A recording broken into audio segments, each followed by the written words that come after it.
Hello and welcome back to Goddess of Crypto. I am here with my guest, Jennifer Capo. She is a story architect and a Web3 consultant. And if you don't know what those two things are, get ready because she's awesome. The sacred divine feminine is creative, abundant, flowing, receiving, and disruptive. And the new energy of money, including cryptocurrency, decentralized finance, NFTs, and even the metaverse, is all these things too. Welcome to the Goddess of Crypto, a weekly show where women who are already in this powerful space will cover these topics simply, so you can relax into knowing that the future of finance is female.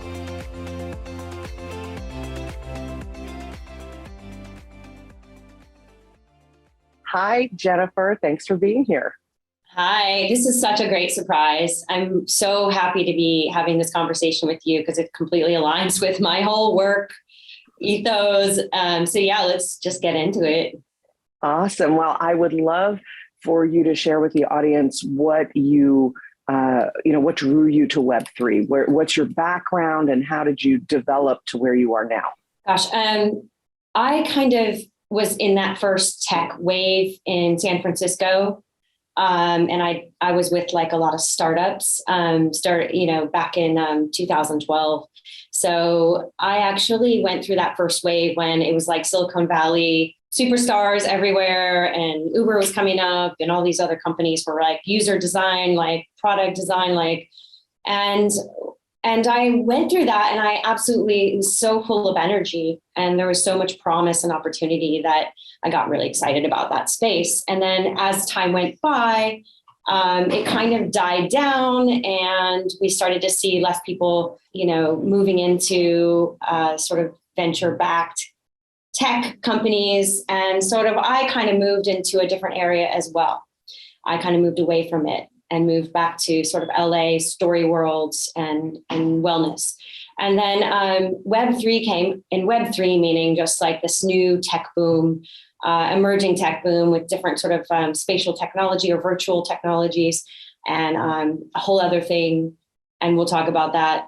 And I got super excited because I was like, okay, this is about culture, it's about community, and all of these things are resonating. I am going all in, and I went on a massive learning adventure over a year and a half, in the last year and a half or so. And I'll tell you more about that. But that's the basic of it. Is I got the wind came and I jumped on the tails of it. That's basically it. That sounds fun. So you talked about wellness. You just touched on that for 1 second, but I know that that's part of your journey as well. Mm-hmm. And then you talked about LA. Do you have a background as a writer at the same time? Yeah, I am a writer, and I've done like correspondence with CNN for, the Dakota Pipeline over in Standing Rock, which was like Native very American. Important. Yeah. So I went as the media person to represent them and the veterans. And I've done various things like this. I always have like a full-time gig, and I always have a side full-time gig. So, but I'm a storycaster. Yes. I go where there's, where I see something important happening, and I capture the human element of it. And so as a writer and a journalist, it's weaved in me. I can't help myself but just pick up and go. Even if I have a full-time job going, I will still do both at the same time. So yeah, I've been writing as a part of it, and film production as a part of it. I've just been like really love story worlds are really important, and the narrative is really important. So yes. Yeah, I just like, and you just called yourself a story caster. Is that a thing? Because I think it needs to be. Like that's a great moniker. I love that. I hold events and host events where I create a platform for curated stories. And this happens, and I believe stories can be not just words, but they can be the way, they can be music, they can be movement. I think that we all carry stories, as you and I have talked about, is we're all made up of all these different stories, and that makes our reality. I don't know if we talked about that or touched on it, but I believe that like when somebody can actually start to pick and piece together some important lessons and messages and stories that they can actually bring to the table, which is like their businesses, their who they are, all the important lessons they've learned. I like to create a platform and give people framework and put them on stage and have them share their story through their modalities, either words, music, or movement, because I think all of those things are part of it. So yeah, I cast stories. I find people that have these really incredible stories, and I try to give them a spotlight. So yeah, that's an important part of something I do. Yeah, and so talking about stories, we have a legacy of stories. It's definitely the thing that makes us human, to connect through our stories. There have been oral histories as well as written histories. I've been reading a really fascinating book called The Boleyn Heresy about Anne Boleyn. It's by Kathleen McGowan, fellow redhead. I'm going to write this down soul because sister. Yeah, she's really remarkable. And if you're listening to this episode, any stuff that Jennifer talks about or that I talk about will be in the show notes. So that will be linked in the show notes. So the Boleyn Heresy talks about the fact that Anne Boleyn probably was neither a gold digger nor a womanizer, but instead she had been inducted into this very ancient mystery school that was all women, that passed artifacts of Jesus and the teachings of Jesus and Mary Magdalene down in a rather unbroken line through a lot of the queens, and that there's a lot of historical evidence. Kathleen writes fiction, but I think she writes fiction because if you say it's true, like, you know, she gets death threats. I mean, it's so controversial, but she researches the Christmas out of everything that she does. And in the Boleyn Heresy, she talks about this oral tradition where the information is passed from woman to woman, from queen to queen, as she's being given these very, very important artifacts and these messages. You know, like, for example, the idea that Mary Magdalene is a preacher, that she's Jesus's wife. That's still considered like so controversial. But when you look at some of the historical evidence, it becomes much more, much more likely, and much more likely also that the story was created to malign her because she was a strong woman, and the men didn't like that. And the first thing that led me to believe this was, how did this woman, who was like such an awful character, give birth to the greatest queen of Europe and the whole Church of England, which is the Protestant movement, completely different from what was there before? That's two really, really, really big things dropped into this woman's lap for no reason. And I think that when we talk about story, we talk about, you know, the history is written by the victors and all of that. And that brings me to women's stories. Women's stories in general, I feel like, have been told by men mostly, unless it's an oral tradition where it was kind of hidden. And I think that can't be really underestimated. So I want to just kind of back up a little bit, because I actually haven't really read this work that you're talking about. And I think but what I'm seeing through the lines is your passion for these incredible women that had such a, played a lead role in shaping culture, which is through story. I think people pass down stories from culture to culture, and doing that through her eyes is actually giving it a first account. And what I hear you saying also is that sometimes we read these historical stories and these books and different things, and you always have to look at who the narrator is to understand the perspective. And I thought like it was kind of mind blowing when a friend of mine, I said, "Oh, you got to read this book." And they're like, "Well, who's the author?" And I was like, "Oh gosh, I don't even know." And like, oh, well, I don't even resonate with that kind of author's perspective. So I think that's the beautiful thing about, what you're saying is like, maybe some of these stories have been written by,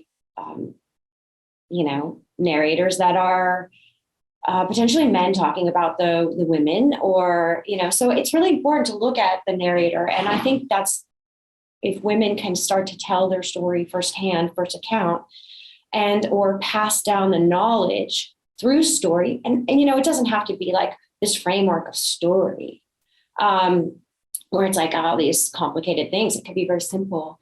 And the way we're speaking about it is through just a sequence of events, just like a mini story or something that's happened. And I think that that's really important. And I'm starting to look at those stories myself and really bring people back into them and look at some historical women figures and look at their lives and really like break it down and like see just how powerful they were and what they had to overcome to be able to like continue to empower like the next generation and the next generation. So I'm in alignment with you in terms of that. I don't know the actual content of some of the stuff you're talking about, but I absolutely agree with that philosophy. So story, you and we could go down the story rabbit hole in such a big way because I'm so passionate about it. Well, then tell me, what does storytelling in Web3 look like, or what do you think it's going to evolve into using Web3? So what I'm seeing is a couple components that haven't yet come together that are driven by new technology. Like we call this sort of metaverse, which is like really just, it's not an actual destination. It's a broad term for a kind of more spatial technology and a virtual technology, which can be enhanced. For me, the metaverse is just like the internet, but wrapped around your head. Like immersive environments are the metaverse, but also being able to have an immersive experience online. Both of those things mean the metaverse to me. Yeah. And what I translate them into is story worlds. So each different metaverse or each different spatial environment or virtual environment is like a story world. Like here you and I we're in Zoom, right? We're creating this sort of, environment where we're having a conversation. It's cozy. We don't know I don't know what's in front of you, what you're looking at. So it's like, it's limited, right? So we could put ourselves in another environment and another story world. But I look at these kind of new technology, or old new technology as like story worlds. And so one of the things I think is becoming more important is to really create those worlds for us to put characters into, which people are putting themselves into, character traits into, like these sort of funny character avatars and different things you see around. And then be able to create events, this is the three components of story, right? Your character traits, the character identities, and you put them in a story world. And then you give them something to do, and then there's obstacles, and then you have to overcome Hero's Quest. Yeah, that's what I'm saying. Like I look at everything as if it's a story, kind of, the elements of story. And so for me, the technology is just allowing for us to create a more vibrant sort of story world. And brands that are actually figuring this out and playing with it, and creating gameplay, gamification, even in learning, are the ones that I think are just absolutely, they get it. So to me, that's sort of what we're saying is like Web3, but it's really just all of these different we're moving into this new sort of emerging tech that's going to allow us to be, to create more story and story worlds. And that's, to me, like the next beautiful aspect. And there's some negative things too, but I'm going to focus on humanity and the positive things. I love that. So you talked a little bit about your wellness journey as well. And so how do you feel like wellness is fitting in with the work that you do? So I work with a client that has like an app. It's a meditation app called One Giant Mind. And I run their academy and operations. And I've been doing this for the last 6 years. And it's, I'm using Web3. Let's say I'm using Web3 tools to help the community connect in a stronger way, the community of teachers, because we graduate and certify teachers. And then there are teachers all around the world, from South Korea to Australia to London, everywhere, Hong Kong. And so we use like a Discord, and I've gotten them all into sort of a community, these tools, tech tools that we're using. And this journey of wellness it's always been in me to be in the wellness, to take care of myself, my mind, my body, my spirit. But to be able to work with a meditation company and become a meditation teacher, and then go on all those advanced retreats and all the things that it offers over the last, since 2018, as one of my clients, it's completely changed the game in terms of like me being able to manage stress, me being able to understand how important it is in this new environment, especially. And I hate to keep saying Web3, but it's high stress, it's 24/7. There's a lot of bad actors. There's a lot of stuff happening. And I'm seeing the wellness communities becoming, and they're not there yet, like the new HRs, right? The new human resources for projects and businesses. And Wait. So do you mean that I would go to a wellness company to hire my staff because they would be better adjusted because of their wellness programs? Or are you talking about something else?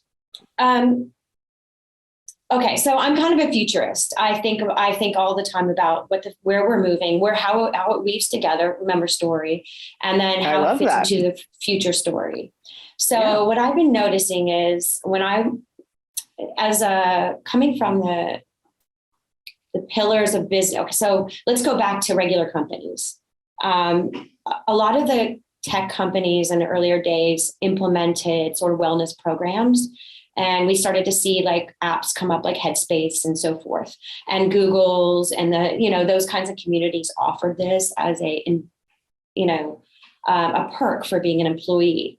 And it really didn't expand to other companies. Like other companies didn't offer that. They offered like an HR, and you could talk, and maybe they would bring in somebody every once in a while to talk about stress, but hardly ever. They never offered programs like that. But what we're seeing in this sort of emerging tech space is that every single project, every single company, and all the conferences and summits are all incorporating a wellness component. They all are. Now it's still fractioned. It's still not like based on like these strong pillars that we would pitch a Web2, a regular company. Because doesn't mean, we're still setting up the governance of how this new emerging tech lives. But I'm seeing these wellness companies and wellness being a component of every project. So when I look at I look at 5 years from now or 2 years from now, I don't see it so fragmented. I see it governed and organized and structured. Like I think wellness is going to be in every single business. It's not going to be like, oh, this is just a meditation, just take a breath. And then you're going to have actually people that are trained. They know how to actually facilitate. They're going to like walk you through stress, mental health, how to get help, especially with this next generation, which is like the woke generation. They all are relying on it. They've been brought up with these apps that teach you to calm down. And there's a ton of mental health shift, like mental health awareness. Well, every time there's a high profile suicide, we're starting to like turn the spotlight onto that that's really been swept under the rug prior to now. So I definitely see that we're moving in that direction. My last guest was actually, she's actually founding a wellness DAO, and is already quite well along the path to having that, into having funding for that, and to bringing names to it. And it's very interesting because you guys are talking in a very overlapping way. I got to be privy to both conversations. Hopefully by the time our listeners and our viewers see this episode, they'll have seen the one prior to that. But I love how this is dovetailing so beautifully with that, because I think what you're saying from that future perspective is vital, because it would mean integration. And the thing that has made me so frustrated with the insurance industry for years and years and years is the idea that we will not cover wellness. We will cover illness. Like, there are some insurance companies who would always cover 2 well baby visits, for example. But otherwise it's like one checkup a year, period, the end. If I say, I need to go to the chiropractor every 3 weeks in order to maintain my back so that my back never hurts, they're not interested in covering that much, but they'll cover me for a $10,000 or $100,000 surgery when I throw my back out because I didn't take care of it in the first place. And that's one of a bajillion examples. So the idea that we would move from cure to prevention, that would fix so much in healthcare and so much in the insurance business and so much in the workplace because of how many sick days people take. But I think giving 2 mental health days a year or whatever would go a really long way to making people feel like somebody freaking cared about them in the workspace. So I love everything you're saying. So once again, these are my own conclusions. So I do a lot of research and advisory. And, I do advisory. I have other clients. One of them is a bank, which I won't be able to say. And they're looking at their Web3 strategy. And that means their metaverse, should they be in it, and just so forth. So I do a lot of research around these kinds of topics. But what I see is who's driving all this sort of new. So the next generation is driving kind of the needs of the way organizations are going to support them. And they're very focused on feeling like mental health because of just things that are happening around the world. And I see the future of every single conference, summit, any kind of project, any organization will need to have a component of sort of this timeout, this Zen zone, this some sort of health and wellness that is actually teaching about stress. And so that's one of the things that I'm super excited to be a part of, a company that actually, and I also am a meditation teacher myself, to actually be able to see people change and transform based on bringing sort of this meditation or getting still or wellness into their life, and watching them be able to manage stress at a more optimal level whenever they go into the red. That excites me. And so that will be part of every single thing that I do. But I see it as a mandatory in the future. And I love it. I went to Podfest last year. Are you familiar with that show? No. It's four podcasters and it's pretty big, but as I was getting ready to go downstairs, I passed this thing called the Red Tent. And I'm like, wait, like the book? Oh, no, I know that one. Yeah. I went inside and it was this beautiful room with red tents covering, carpeted fabrics and beautiful carpets and beautiful fabrics, but creating a tent space. And they had flowers strung up, and it was just 2 or 3 women who were welcome. And I would love to have you relax in here. And there was massage, and there was some guided meditation, and there were tarot readings, and it was just super, super peaceful. But I loved the idea of that being encouraged. And it was really the first thing that I had seen that was that specific. And I know that the the Red Tent book was very famous, but the idea of just taking that time to, and of course they welcomed men as well. You didn't have to be a woman to go in, which I thought was interesting. Whoa. But it gave us Yeah. because it's not like what the original Red Tent was for, was for the Red Tents, women. For women to go, if you haven't read the book, for women to go in and during your cycle or whatever. Exactly. Yes. Yeah. So anyway, so I thought that was really nice. And so there's something about like nurturing ourselves that we tend to forget in business. And so I love the idea that bringing a nurturing component, a mindfulness, a wellness component, allows us to kind of be in a more holistic environment, even in our work. And I think that's so important. So the fact that you're bringing that background and you're doing this kind of work there is just so powerful. That's really, really wonderful. Yeah. I mean, I'm actually not leading with wellness in terms of, at the moment, like I'm not leading with wellness in terms of how I'm advising clients or setting up, I'm actually, I've just embody it. And anyone that works with me is going to get that like narrative, that perspective. And every time I write a research report, I always report conclusion is about, humanity, remembering to step outside, step out, get offline. Remember, there are people behind the avatars, the pictures, and, just to breathe. But I just incorporate it and integrate it into things I do. And that so it's is part of my, to me. It's a massive part of my life. It's just, it's a complement to the other business that I do. Yeah. For sure. So we'll talk about that for a minute. There's people behind the avatars. There's people behind the names.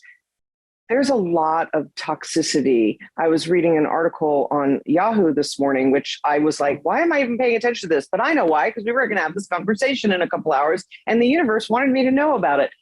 It was like 17 different stories of people exchanging online, like somebody going to buy something from somebody else. And each story, almost every single one of them, deteriorated when, the guy didn't get the price he wanted. And then all of a sudden people are just like cursing the other person out. The other person's like maintaining total politeness, but the other person is just obviously like super mad. You see all this toxicity behind, I don't know you personally, and therefore I can treat you like the worst. Why do you think that happens online? And what do you think it means about our humanity? Yeah, I mean, I first started seeing it mostly or a lot on Facebook. And so I kind of removed myself from conversations because I felt like every kind of conversation was a debate. And I just felt like that was not where I want to put my energy. And I'll get to the answer of that question as well, as my thoughts on that.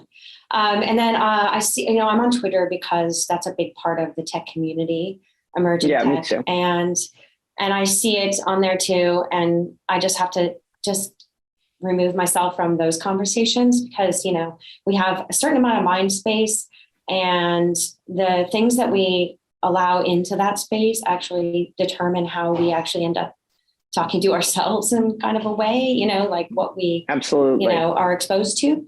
And so it happens on the road too, in road rage, but you're in your car. So it's like everybody's on the road raging. And, I think I can't necessarily speak for, let's go bigger picture, like really big picture. Over the last couple of years, a lot of what's happening in the world really shocked people. It threw people out of their routines.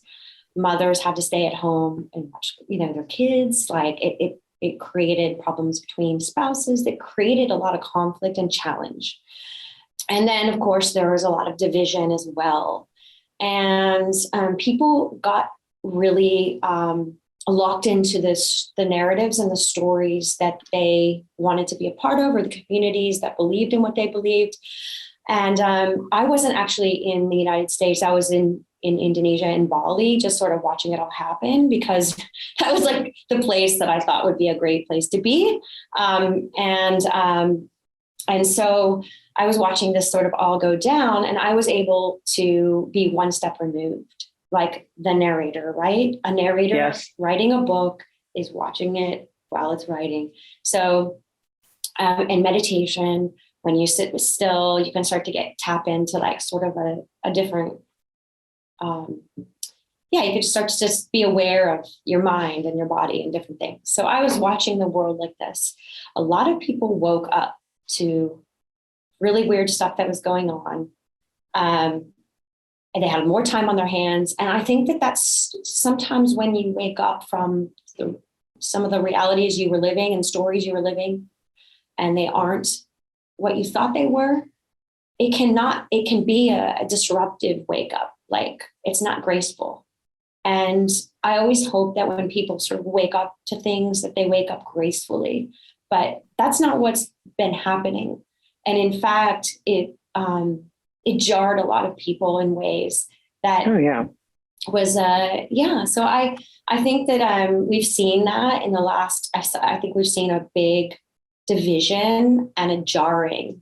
And we're now dealing with the sort of the aftermath of that, fallout. And creating a whole new cycle around that.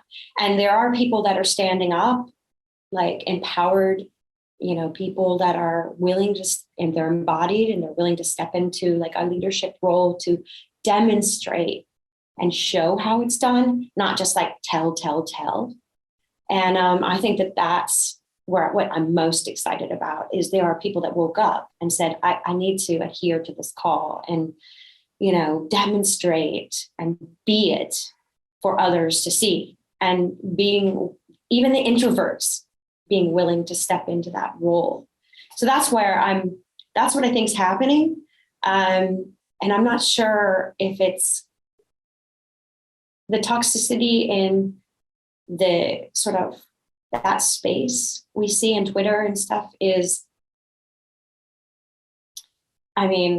it's just a lot of different people colliding, and it's just going to be part of, I think, the way it works. I don't think we can all, we can only do as much as we can, and be around the people that resonate. So like your community here, getting everybody like in a place where they're empowered, aligned, like their best self, like let's be around that.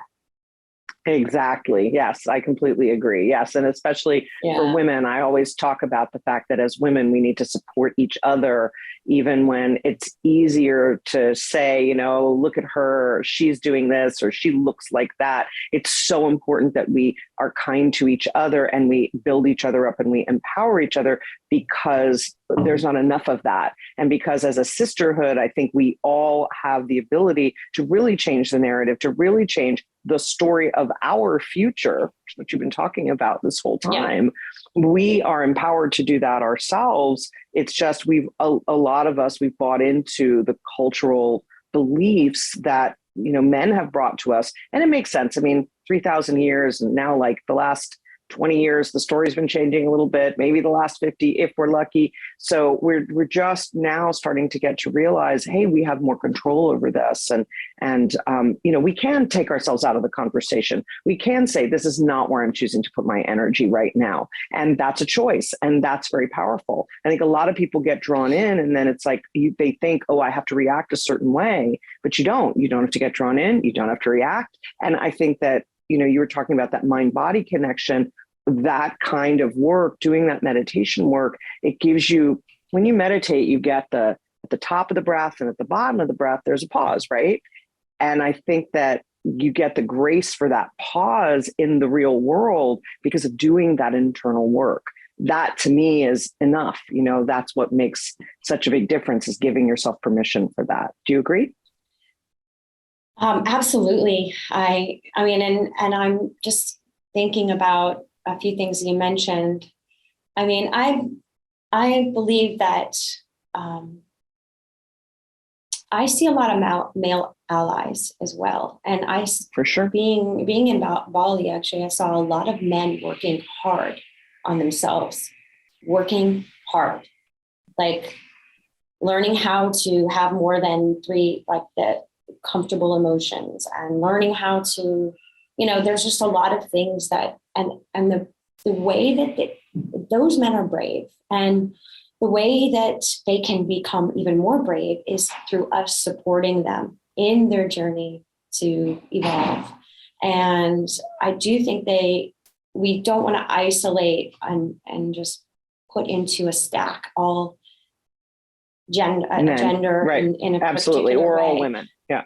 Yeah. I mean, Ollie, we really want to like celebrate the work they're doing, because they're going against the grain, everything they've been taught and brought up in, and it's not easy, and they're ridiculed by other men for it. But so yeah, we can just support them and make them belong for the work that they're doing, and then they can, give us the nudge and the push to keep trusting our intuition rather than fixing things, and allowing us to step into our power and finding ways to hold space, because they're natural space holders. That's like framework. That's a male thing. They could really hold space for us to become even more. So there's a real beautiful female male thing. But the other thing I wanted to just bring up, because I know we're running closer to time, is, we're talking about many things here, right? Like story and health and wellness and Web3 strategies. And I just want to kind of weave it together, just if that's okay with you. I love that. I always ask at the end, what's one more thing you want the audience to know? So this is going to be your one more thing. I love it. Oh, perfect. Okay.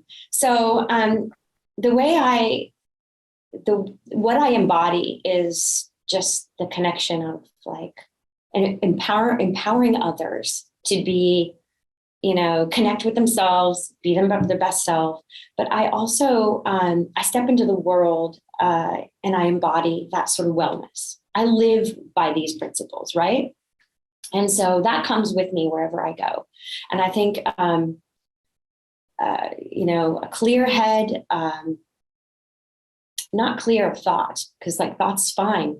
It's just allowing those stories and limiting beliefs, noticing them, and then reworking them, and then being your best, and then stepping into the world. Now, I do this through understanding the power of story and power of narration.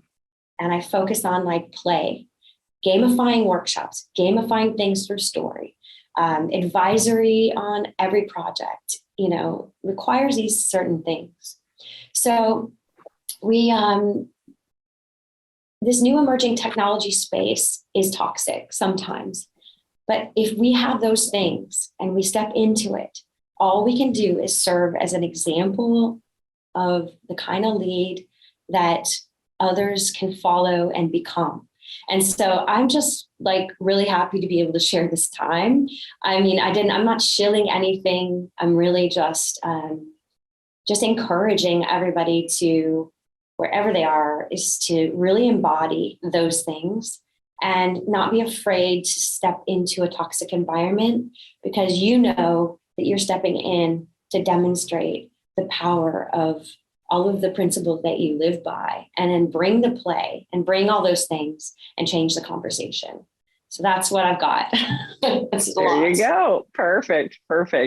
If you have enjoyed this episode of Goddess of Crypto, please comment, please like, and please share. Please share it with all of the women in your life, your mothers, your daughters, your besties, your girlfriends, your wives, all women that you know. I'll see you next time on Goddess of Crypto. Every week, transformational wealth coach Hallie Evelyn leads a conversation that helps to ensure that women everywhere can learn to surf the coming tsunami of the new energy of money. You can find her at goddessofcrypto.me. That's goddessofcrypto.me. Be sure to subscribe to Goddess of Crypto on your favorite platform. or watch the show on YouTube. And remember, wealth isn't just your privilege, it's your right.